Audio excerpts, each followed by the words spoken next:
Hey, so thanks for the little intro. My name is Jess. I am the current one of the current head orientation leaders um, for this year. So we're just going to be talking a little bit about the role of an orientation leader. Um, you are going to be a group leader for 15 to 40 incoming first year transfer students, or for the parents and guests at each orientation session. You are also acting as a small group facilitator, diversity skit creator, MC, timekeeper, attendance taker. You really just help with students who are preparing for orientation, and you really are just there for the students to guide them through it. It's super exciting and high energy and pretty quick paced. So it really makes the time fly. And of course, you're going to be representing USFSP positively at all times. So I'm going to go over to Meet to talk about the requirements for being an OL. Yup. So hello everybody. My name is Meet. I am currently an orientation leader, and then I'm going to be next year's head orientation leader. So work on my team, period. You know what I'm saying? But I'm just going to be talking a little bit about the requirements for being an orientation leader. So you must attend every orientation session and training, and those we're going to be giving them. And usually they're throughout the summer, and then there's some in the spring, and then the trainings are throughout the spring semester. And then you are also supposed to schedule your summer classes around orientation sessions. So anything with scheduling, you'll know those sessions before you register for classes. So make sure you just keep that in mind, that the orientation sessions are happening on certain days. And then, orientation asks a lot of hours for you. So if you do have other on-campus employment, you cannot work more than 20 hours within a week of on-campus employment. So just keeping that in the back of your mind. Orientation does take up the majority of those hours. So just making sure you don't overschedule yourself. And then other on-campus employment must be approved by the assistant director. So yeah, that's basically what I just talked about. And then talking about representing USFSP in a positive or positively at all times. You also have your OL hat at all times. Not only that, you also have your peer coaching hat at all times. So I can attest to both because I'm also a peer coach.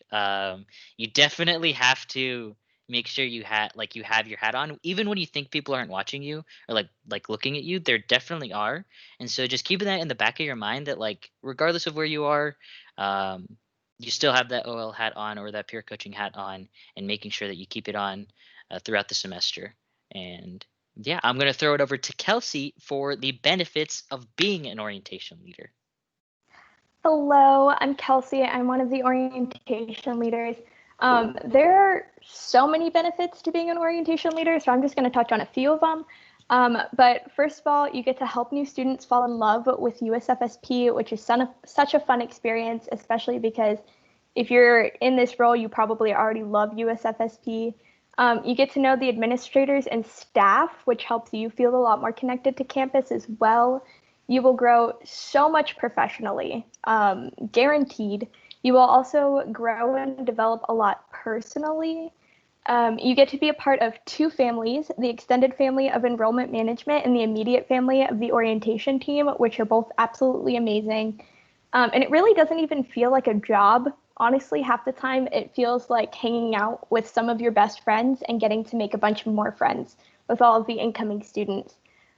So personally, I love the orientation team because it has helped me form so many connections in such a short period of time. First and foremost, with incoming students, I really feel more connected to the campus when I know so many people who are on it now. And also with administrators and staff, which more than becoming friends with them, it has also helped me academically as well as professionally and personally. And being a part of the orientation team has been such an incredible experience. We all started the summer not really knowing each other super well, And now half of us are rooming together. We're all best friends. Like, it is such an incredible experience that I would not change for the world. So there's so many benefits. And I'm going to pass it off to Jess to talk about what her favorite part of being an OL is.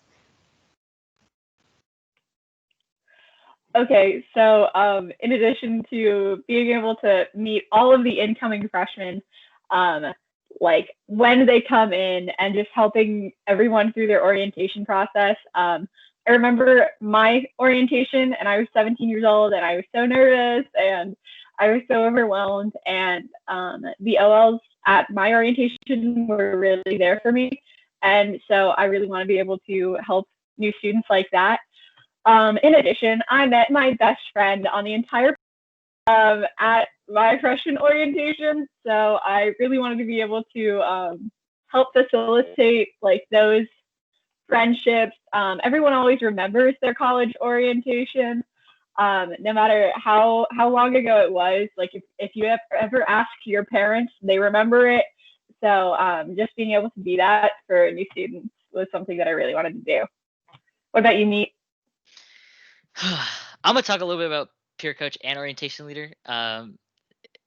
Okay, so I'm gonna start with orientation. The reason I love it so much is because my orientation leader had the biggest impact on me.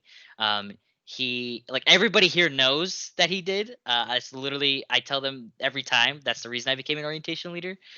He just had a really great attitude towards it, and he really just inspired me to become an orientation leader. And I love it because I have the ability to have an impact on someone's life, even if it's like, oh cool, I love it here now because of you, or like even if it's just like, oh, thanks for making orientation awesome. Like that is just something that really had a big impact on me. And then even making those connections and then continuing it as a peer coach is something else. And everybody here also knows why I became a peer coach, and it's because of my peer coach.